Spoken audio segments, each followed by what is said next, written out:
जय श्री राधे। पूज्य श्री सद्गुरुदेव भगवान के चरणों में प्रणाम।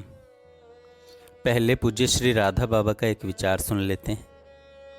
पूज्य श्री राधा बाबा कहते हैं, बिल्कुल निराश न होकर श्री भगवान की ओर बढ़ चलें। सचमुच बढ़ने की इच्छा रखने वाले को प्रभु बुला लेते हैं। जगत के किसी हेर फेर से चकित होने की आवश्यकता नहीं। जो कुछ होता है भगवान का रचा हुआ होता है। आपके न चाहने पर भी वह होकर ही रहेगा, उसे कोई टाल नहीं सकता। इसलिए यहाँ से अपनी दृष्टि सर्वथा मोड़ लेनी चाहिए और अधिक से अधिक भगवान का चिंतन करना चाहिए। अन्यथा इस जगत को देखकर कभी हंसना और कभी रोना पड़ेगा ही।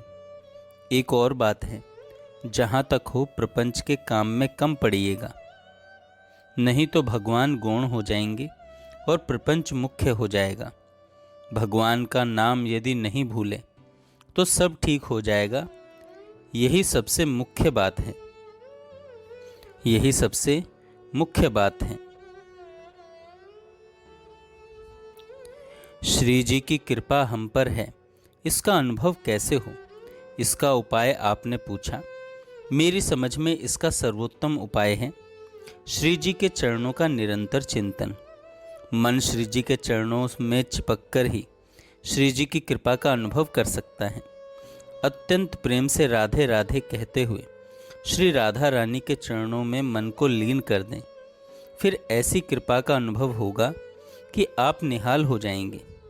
संतों के वचन हैं, मालिक है साहिब सीताराम, सोच मन काहे को करे। बस निश्चिंत रहिए। एक बहुत ऊंचे महात्मा ने कहा है, अपने भविष्य को निर्मल देखो। सोचो कि प्रभु तुम्हें अवश्य मिलेंगे, चाहे तुम कितने ही अधम क्यों न हो जाओ। हम लोग भी ऐसा ही सोचें। सचमुच अपना भविष्य मलिन सोचना भगवान की अपार दया का अपमान करना है। भगवान की अपार दया का अपमान करना है।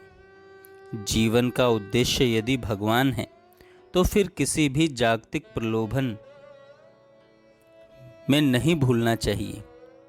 भगवान श्री कृष्ण ने राजा मुचकुंद को स्वयं प्रलोभन देकर जांचा, किंतु मुचकुंद ने भगवान की ही दया से भगवान को लिया, भोगों को नहीं। उसी प्रकार संत के साथ सर्वथा शुद्ध पारमार्थिक संबंध ही रहे। आइए अब हम एक भक्त का चरित्र सुनते हैं। सन 1893 के आसपास नंदगांव में पावन सरोवर के तीर पर श्री सनातन गोस्वामी पाद की प्राचीन भजन कुटी में श्री गौरदास बाबा जी भजन करते थे। वे सिद्ध महापुरुष थे। नित्य प्रेम सरोवर के निकट गाजीपुर से फूल चुनकर लाते थे। माला पिरोकर श्री लाल जी को पहनाते थे। फूल सेवा द्वारा ही उन्होंने श्री कृष्ण कृपा प्राप्त की थी। कृपा प्राप्त करने के पूर्व 4-5 साल से वे फूल सेवा करते आ रहे थे। उन्हें अभिमान हुआ, इतने दिन से फूल सेवा करता आ रहा हूँ, फिर भी लाल जी ने कृपा नहीं की। उनका हृदय कठिन है, कठोर है, पर वृषभानु नंदिनी के मन प्राण करुणा द्वारा ही गठित हैं। इतने दिन उनकी सेवा करता तो वे अवश्य कृपा करती। मैं आज ही बरसाने चला जाऊंगा, यहाँ नहीं रहूंगा। संध्या समय कंथा आदि पीठ पर लाद कर वे बरसाने की ओर चल दिए। जब नंदगांव से 1 मील दक्षिण की ओर एक मैदान में से होकर जा रहे थे, बहुत से ग्वाल बाल गोचारण कर गांव को लौट रहे थे। एक सांवले रंग के सुंदर बालक ने उनसे पूछा, बाबा तू कहाँ जाए है? बाबा ने कहा, लाला हम बरसाने जाए रहे हैं। बाबा ने उत्तर दिया और उनके नेत्र डबडबा आए। बालक ने रुककर कुछ व्याकुलता से बाबा की ओर निहारते हुए ऊंचे स्वर में कहा, बाबा मत जा। बाबा बोले, ना लाला, मैं 6 वर्ष से यहाँ रहा, मुझे कुछ नहीं मिला। अब और यहाँ रुककर क्या करूँगा। बालक ने दोनों हाथ फैलाकर रास्ता रोकते हुए कहा, बाबा मान जा, मत जा। बाबा झुंझलाकर बोले, छोरा क्यों उधम करे हैं, रास्ता छोड़ दे। तो बाबा मेरी फूल सेवा कौन करेगा।